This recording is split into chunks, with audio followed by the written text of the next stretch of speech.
Good morning, students. Today we'll do our chapter number 1 of class 5th, reproduction in plants. Previously also we have read this chapter, and some of the contents also you have already done it in your previous class. For example, if we talk about root, stem and their functions, you have already done it. अब सबको पता है कि क्या होते हैं functions root के और स्टेम के. आपने अपनी प्रीवियस क्लास में भी इनको स्टडी करा है. फिर if anybody can tell me what are the different parts of plant that you have studied. Yes, we have flowers, fruits, stem, the shoot system is there, root is there in the parts of plant. You have already studied about different types of roots, about tap roots, fibrous roots. Yes, and what are the functions of root? Root का क्या function होता है main? Yes, conduction of mineral and water. We have all studied that what is the importance of root. Roots help in the conduction of minerals and water to the all parts of the plant. If you see, if we take an example, okay, these are the roots. Okay, what are these? These are roots. Okay, and what do the roots do? Roots क्या करते हैं? नीचे ground में से minerals और water लेके वो पूरे के पूरे पार्ट्स में भेजते हैं. Okay, this is how they conduct water and minerals above the ground. You can say there is a movement of minerals and water through roots. Okay, this is their main function. You have also studied about different types of stems. Yes, if we talk about stems, different types of stems you have studied. Can anybody tell me different types of stems? Yes. We have rhizome, tuber, bulb. These are different types of underground stems that you have already studied. Okay. So let us start with our chapter, reproduction in plants. What is reproduction? Why reproduction is important? Reproduction is you can say a major characteristics or a process by which all living things or you can say all organisms produce new organisms. Okay, और reproduction से क्या होता है? Reproduction से क्या होता है कि new animals और new organisms को हम जन्म देते हैं. So in all the living organisms this is a characteristics. इसी characteristics की वजह से new organisms आते हैं और उनकी जो chain है वो आगे बढ़ती जाती है. अगर reproduction process नहीं होगा, new animals, new plants और new human beings नहीं आएंगे तो क्या होगा कि इनकी जो species है वो खत्म हो जाएगी. Okay, so let us first read our chapter, that is reproduction in plants. A characteristic feature of all living beings is that they reproduce their own kind. वो अपने ही तरह के organisms को जन्म देते हैं. Okay, plants also reproduce to give rise to new plants. अब इस चैप्टर में हम किसके बारे में बात करेंगे? हम इस चैप्टर में बात करेंगे प्लांट्स के बारे में. How reproduction takes place in plants. Plants में रिप्रोडक्शन प्रोसेस कैसे होता है? Okay, first one is through seeds. आप सबको पता होगा, आप सबने देखा भी है सीड्स, बीज. आप सबने देखे होंगे बीज. और इन बीजों को हम क्या करते हैं कि हम लोग soil for if we take example, एक छोटा सा हम बीज लिया वाटरमेलन का. ओके, वाटरमेलन का हमने बीज लिया और इसको हमने ग्राउंड में डाल दिया, सॉइल के अंदर डाल दिया. यहाँ पर हमने इसको सॉइल के अंदर डाल दिया, फिर सॉइल में से इसको ढक दिया. थोड़े टाइम बाद, okay, after some time a new plant will come out. Okay, इसमें से एक नया प्लांट बाहर आ जाएगा. Okay, so reproduction through seeds. Seeds के द्वारा भी न्यू प्लांट उग जाते हैं. Okay, then second part is reproduction in plants through vegetative propagation. अब एक दूसरा प्रोसेस है, उसको हम कहते हैं वेजिटेटिव प्रोपगेशन. वेजिटेटिव प्रोपगेशन में क्या होता है कि जो अदर पार्ट्स हैं, जैसे कि स्टेम हो गया, स्टेम के थ्रू, ओके, स्टेम के थ्रू, रूट्स के थ्रू और लीव्स के थ्रू जो रिप्रोडक्शन प्रोसेस होता है, न्यू प्लांट आता है, उसको हम वेजिटेटिव प्रोपगेशन कहते हैं. First of all we will study vegetative propagation through roots. सबसे पहले हम पढ़ेंगे कि रूट्स के द्वारा कैसे वेजिटेटिव प्रोपगेशन होता है. Okay, some roots like those of sweet potato, dahlia, carrot, radish can give rise to new plants. और आपको पता ही है कि जो स्वीट पोटैटो हो गया, ओके, रेडिश, आपका मूली हो गया, आपका गाजर हो गया, ये सब टाइप्स ऑफ फ्रूट्स ही हैं, ये जमीन के नीचे होती हैं. ओके, और छोटा छोटा अगर हम एग्जांपल लें, if we see, okay, if this is a carrot, okay, this is a carrot, okay, यहाँ से आप देखेंगे छोटे हेयर लाइक स्ट्रक्चर रूट्स आते रहते हैं, है ना. आप सबने देखे होंगे, रेडिश में भी होता है और कैरेट में भी होता है. अगर हम इस कैरेट का ये ऊपर वाला पार्ट को हम कट कर दें और इस पार्ट को अगर हम सॉइल के अंदर हम डाल दें तो एक न्यू कैरेट प्लांट निकल आएगा. Okay, so this is vegetative propagation through roots. Now we will talk about through leaves, कि वेजिटेटिव प्रोपगेशन थ्रू लीव्स कैसे होती है. अगर आप देखेंगे पेज नंबर 8 पे एक पिक्चर है, बर्ड्स ऑफ बायोफाइलम लीफ. अब bryophyllum leaf, okay, bryophyllum leaf होती है, मतलब कि बायोफाइलम एक लीफ होती है जिसपे रिप्रोडक्शन प्रोसेस जो है थ्रू बर्ड्स होती है. बर्ड्स क्या होती है कि वो लीफ के ऊपर, ऐसे एक लीफ है, ओके, उसके मार्जिन पे, उसके बिल्कुल किनारे पे छोटे छोटे छोटे छोटे बर्ड्स उग जाते हैं. Okay, these birds come out, और यहाँ पर नीचे जो है छोटे छोटे रूट्स भी आ रहे होते हैं. तो ये जो बर्ड्स है, ये जब भी सॉइल के अंदर, okay, for example this bird comes here, ये बर्ड जो है नीचे ये सॉइल के अंदर ऊपर गिर जाता है और यहाँ पर ऑलरेडी रूट्स आई होती है, एक न्यू बायोफाइलम प्लांट ग्रो हो जाता है.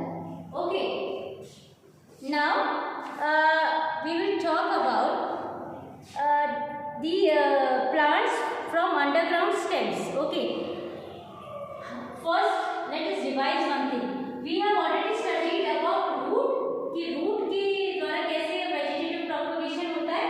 Okay, now we will talk about stem, कि स्टेम के द्वारा कैसे वेजिटेटिव प्रोपगेशन होता है, रिप्रोडक्शन प्रोसेस होता है प्लांट्स में.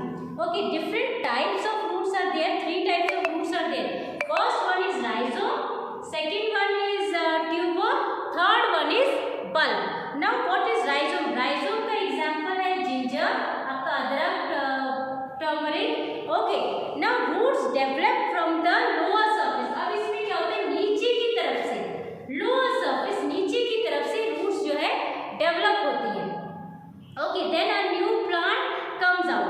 If you take if you talk about tuber, in tuber what happens, several nodes, बहुत सारे नोड्स आते हैं.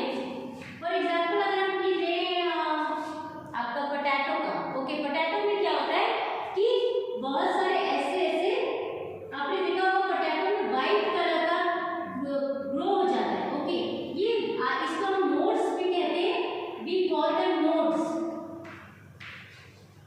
ओके, और we can say eye also. Okay, जब यहाँ पर ये जो है स्टेम बन जाता है. ओके, अगर हम इन आलू को अगर हम जमीन के अंदर डालेंगे, जिनमें आई और नोड्स आए हुए होते हैं, अगर हम इनको जमीन में डालेंगे तो न्यू पोटैटो प्लांट ग्रो हो जाता है. Okay, if we talk about bulb, BULB, okay, bulb there are small parts, okay, from which new plant comes out. अब बल्ब का हम एग्जांपल लेंगे, अगर गार्लिक, आपने देखा होगा कि लहसुन जो होता है, लहसुन डिवाइडेड होता है छोटे छोटे पार्ट्स में. अगर हम उसको खोलेंगे और हर एक लहसुन के जो पार्ट है उसको अगर हम ज़मीन के अंदर डालेंगे तो हर एक में से, हर एक बल्ब में से new Now we will talk about runners. A runner is a stem. Okay, runner भी एक तरह का stem ही है. It grows horizontally above the ground. अब if you talk about runner, okay, runners में क्या होता है कि एक plant है. Okay, here one plant is there. Okay, and roots are there. जिनकी roots यहाँ पर है. Okay, below the ground there are roots. Now what happens? इधर से एक पार्ट स्टेम का निकलेगा, इधर से भी एक पार्ट निकलेगा और यहाँ पर बीच में ज्वाइन कर लेगा. ये जहाँ पर ज्वाइन करेगा वहां से एक न्यू प्लांट आ जाएगा. ओके, अब रनर्स में क्या होता है कि स्टेम से ही हो रहा है, ये स्टेम नहीं निकल रही है इन दोनों की और जहां पर ये ज्वाइन हो रहा है वहां से न्यू प्लांट आ रहा है. Okay, so this is vegetative propagation through stem. And one more thing, it is horizontally above the ground. ये जमीन के ऊपर होता है. Okay, now if we take example of this vegetative propagation through stem runners, they are known as runners. You can say grass is the example. इसका example एक तो grass हो गया. Strawberry is also an example, okay, of runner. Now we will talk about suckers. Suckers and runners are similar. बिल्कुल एक जैसे होते हैं, बस इसमें ये फर्क होता है कि जो suckers जो होते हैं वो below the ground होते हैं, ग्राउंड के नीचे होते हैं. यहाँ पर मिल जाते हैं. अब जहाँ पर ये यहाँ पर मिलते हैं, यहाँ से एक न्यू प्लांट ग्रो हो जाता है. Okay, these are known as suckers. Now we will talk about cones. Cones are wooden structures. Cones होते हैं वुडन स्ट्रक्चर्स होते हैं जो कि ज़्यादातर हिली एरियाज में, आपके जो पहाड़ वाले एरियाज होते हैं उनमें पाए जाते हैं. जो लंबे लंबे पेड़ होते हैं तो वो क्या होते हैं, वुडन फ्लावर टाइप स्ट्रक्चर होता है और उसको जो है वो नीचे गिर जाता है और फिर वहाँ से एक न्यू प्लांट उन कोन से उग जाता है. Okay, now what are the advantages. अब हम बात करेंगे कि क्या एडवांटेजेस है वेजिटेटिव प्रोपगेशन की. एक सबसे बड़ा एडवांटेज जो है वेजिटेटिव प्रोपगेशन का है कि वो एक फास्ट मेथड है. Okay, it is a faster method. अब आप कहेंगे कि मैम फास्टर मेथड कैसे है. फास्टर मेथड ऐसे है बेटा कि अगर हम एक बीज लेते हैं, ओके, फॉर एग्जांपल अगर हमें एक सीड मिल गया है और सीड को हम ग्राउंड के अंदर डाल रहे हैं, ओके, तो वो पहले सीड स्वेल करेगा. ओके, और फिर उसके बाद बहुत टाइम बाद वो ग्राउंड से बाहर निकलेगा. ओके, और फिर वो बड़ा होगा. अब वेजिटेटिव प्रोपगेशन में क्या होता है कि अगर हम बात करें आपकी रनर्स की, ओके, अगर हम रनर्स की बात करें, स्ट्रॉबेरी प्लांट की बात करें, तो इसमें क्या होगा कि ये प्लांट ऑलरेडी उगा हुआ है. ये उगे हुए प्लांट से यहाँ स्टेम ऑलरेडी इतना है और सीधे यहाँ एक बड़ा सा प्लांट ग्रो हो जाता है बहुत जल्दी. तो वो जो स्मेल आता है, हम उसको बीज को अंदर डालेंगे या ये सब, तो वो जो टाइम पीरियड है वो हमारा थोड़ा कम हो जाता है. और ये सबसे अच्छा मेथड है उन सब प्लांट्स के लिए जिनके सीड्स नहीं होते. सबसे अच्छा एग्जांपल अगर हम बनाना के लिए, बनाना का कोई सीड तो होता नहीं है, आप सबने देखा होगा. तो क्या होता है, बनाना के जो स्टेम होता है, वो स्टेम थोड़ी सी निकालते हैं और उसको कहीं और बो देते हैं और उससे क्या होता है, हमारा न्यू प्लांट आ जाता है. Okay, now we will talk about reproduction through seeds. आप सबने भी डिफरेंट टाइप ऑफ सीड्स देखे होंगे. आजकल तो हम बहुत सारे फ्रूट्स भी खाते हैं, उनके अंदर जैसे अगर एग्जांपल ले हम मैंगो के अंदर बहुत बड़ा सा बीज होता है ना, आम की गुठली. Okay, you must have seen it. तो जो गुठली होती है वो क्या हो गया, सीड है मैंगो का. अगर आप प्रोसेस देखें तो मैंगो ट्री में पहले क्या होता है कि छोटे छोटे फ्लावर्स आते हैं. आप सबने देखे होंगे, उसे मोल भी कहते हैं हिंदी में. अब वो फ्लावर्स जो हैं थोड़े टाइम बाद वो छोटे छोटे मैंगोज में चेंज हो जाते हैं और फिर वो मैंगो थोड़े बड़े होते हैं और फिर हम उनको खाते हैं.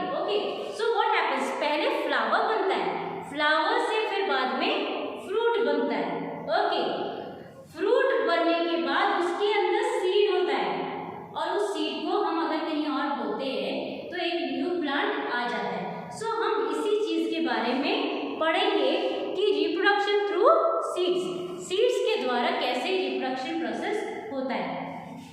Now in previous chapters also you must have studied about different parts of flowers. हमने पार्ट्स ऑफ फ्लावर्स भी पढ़ा है कि मेन पार्ट्स कौन कौन से होते हैं फ्लावर्स के। सेपल्स हो गया, petals, then your stamen, pistil, all these you have studied previously also. Let us discuss here. I have already drawn the figure. Parts of flower. Okay. Let's see here first. This one, the green leaves. ये जो ये है ये green leaves है। अब ये green leaves कौन सी वाली green leaf है? आपने देखा होगा कि हम बहुत सारी कलियों को देखते हैं। वो कली जो होती है ग्रीन कलर की लीव से ऐसे ढकी हुई होती है। जब ये ग्रीन कलर की लीव ऐसे खिलती है, ओके, तो इसमें कलरफुल फ्लावर बाहर निकल आता है और ये जो ग्रीन कलर की लीफ है ये नीचे पहुंच जाती है, तो इसको हम बोलते हैं सेपल। क्या बोलते हैं हम? सेपल। अब जो कलरफुल पार्ट होता है फ्लावर्स का, जो पंखुड़ी होती है, उसे हम बोलते हैं पेटल। जो नीचे का पार्ट होता है, नीचे की जो डंडी होती है फ्लावर की, उसे हम बोलते हैं पेडिकल। क्या बोलते हैं? पेडिकल। ऊपर का जो पार्ट होता है जो कि जुड़ा हुआ होता है फ्लावर से, ओके, उसे हम बोलते हैं रिसेप्टिकल। क्या बोलते हैं? Receptacle. Now let us come to the inner most. अंदर क्या होता है फ्लावर की? तो अंदर हम सबसे पहले बात करेंगे, यहाँ पर ये अंदर होता है एक पिस्टल। यहाँ से लेके और अंदर यहाँ तक पार्ट जो होता है उसको हम बीचों बीच होता है फ्लावर के, उसे बोलते हैं हम पिस्टल। अब पिस्टल की कौन से पार्ट होते हैं? जो अपर मोस्ट पार्ट है उसे हम स्टिग्मा कहते हैं। इसको आप अगर याद करना चाहें तो आप इस वर्ड से भी याद कर सकते हैं, स्टिकी, क्योंकि ये ऊपर का जो पार्ट होता है ये थोड़ा स्टिकी सा होता है, इसको हम बोलते हैं स्टिग्मा। नीचे का जो पार्ट है, नीचे का जो पार्ट है उसे हम बोलते हैं style. Okay, then here inner most part is known as ovary. अब इस ओवरी के अंदर ही ओव्यूल्स होते हैं। ओके, ये ओव्यूल्स जो होते हैं वो मदद करते हैं सीड फॉर्मेशन में। Now we will talk about the other parts. This part, okay, this part is known as stamen. Okay, stamen, STAMEN। अब अगर हम देखें इसमें MEN, okay, here MEN, men, men। अब men वर्ड आपको पता है मेल्स के लिए यूज होता है। ओके, सो ये जो पार्ट हम है, ये जो पार्ट है स्टेमन, ये मेल पार्ट होता है फ्लावर का, और जो पिस्टल होता है, ये जो पिस्टल होता है ये फीमेल पार्ट होता है फ्लावर का। अब इसमें क्या, जो टॉप मोस्ट है, ये जो टॉप मोस्ट है इसे हम बोलते हैं फिलामेंट। क्या बोलते हैं? फिलामेंट। और इसके नीचे का जो पार्ट है, होलो ट्यूब लाइक स्ट्रक्चर है, इसे हम बोलते हैं anther. Both of them together are known as stamen. Okay, men से आपको याद रहेगा, मेन से आपको याद रहेगा ये मेल पार्ट होता है फ्लावर का, और जो पिस्टल होता है, ये फीमेल पार्ट होता है फ्लावर का। अब आपको मैं बताऊं कि यहाँ पर जो भी फ्लावरिंग पार्ट वो होते हैं, फ्लावरिंग पार्ट जो होता है उसके अंदर मेल पार्ट और फीमेल पार्ट दोनों सेम फ्लावर के अंदर होता है। जो बीच वाला हिस्सा होता है वो फीमेल पार्ट होता है, और जो साइड वाला होता है वो मेल पार्ट होता है। अब क्या होता है, ये जो फिलामेंट होता है, ये जो फिलामेंट होता है इसके अंदर छोटे छोटे पोलन ग्रेन्स होते हैं। पोलन ग्रेन्स होते हैं। ये पोलन ग्रेन्स थ्रू इंसेक्ट्स या बटरफ्लाइज के द्वारा ये यहाँ पर पहुँच जाते हैं। ओके, और जब ये ग्रेन्स यहाँ से ट्रैवल करके और यहाँ पर आते हैं ओव्यूल्स में, सो सीड फॉर्मेशन होती है। सीड फॉर्मेशन होने के बाद ये स्वेल अप कर जाता है और फिर इसमें फ्रूट फॉर्मेशन हो जाती है, और फ्रूट्स के अंदर बहुत सारे सीड्स होते हैं। अब डिफरेंट टाइप के फ्रूट्स होते हैं, किसी फ्रूट में सिर्फ एक ही सीड होता है, किसी फ्रूट में बहुत सारे सीड्स होते हैं। Okay, now we will talk about parts of flower, sepals, petals, then male reproductive part. Male reproductive part मैंने आपको बताया स्टेमन होता है, फीमेल रिप्रोडक्टिव पार्ट होता है pistol. Okay, this one pistol. Pistol में क्या क्या होता है? आपका स्टिग्मा होता है, स्टाइल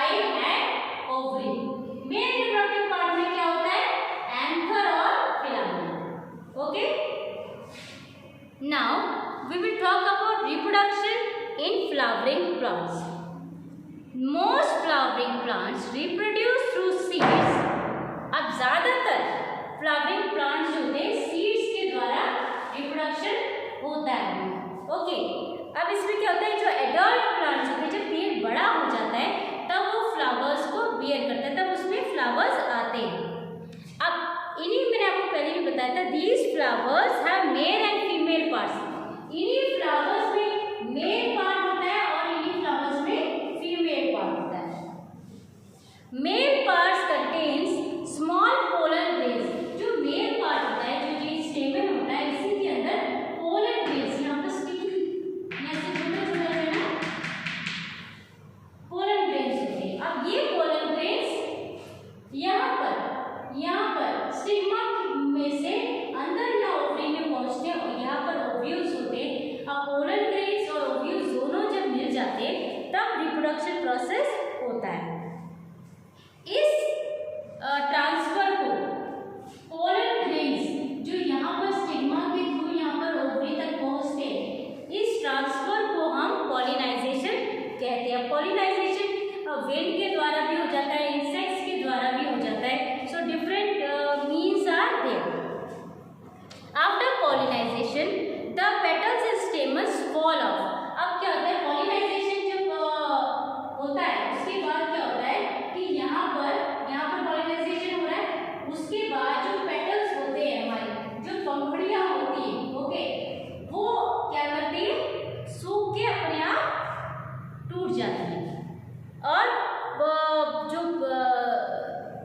फ्लावर्स होते हैं उसके बाद उसमें जो ना सीड फॉर्मेशन हो जाती है, फ्रूट्स बन जाते हैं. ओके, वो आफ्टर फर्टिलाइजेशन होता है.